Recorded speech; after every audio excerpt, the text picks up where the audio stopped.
యాదాద్రి భువనగిరి జిల్లా మోత్కూరు తహసీల్దార్ కార్యాలయాన్ని ఎండ్ల బండ్లతో ముట్టడించారు. కొండగడప రైతులు బిక్కేరు వాగు నుంచి ఇసుక తరలింపునకు ట్రాక్టర్లకు అధికారులు అనుమతి ఇవ్వడాన్ని వ్యతిరేకిస్తూ నిరసన తెలియజేశారు. ఇసుక ట్రాక్టర్లకు పర్మిషన్ ఇవ్వడంతో తాము ఉపాధి కోల్పోతామని ఎడ్ల బండ్ల రైతులు ఆవేదన వ్యక్తం చేశారు. ట్రాక్టర్లకు ఇచ్చిన పర్మిషన్ను వెంటనే రద్దు చేయాలని రైతులు డిమాండ్ చేస్తున్నారు.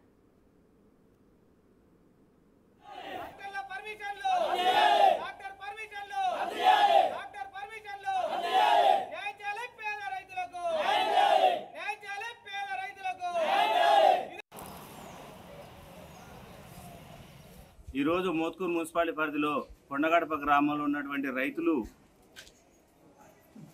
వారు గత 5 సంవత్సరాల నుంచి కూడా ఇసుక కొట్టి జీవనోపాధి పొందుతున్నటువంటి రైతులు ఈరోజు ఎంఆర్ ఆఫీస్ దగ్గరకు వచ్చి ధర్నా చేయడం జరుగుతుంది.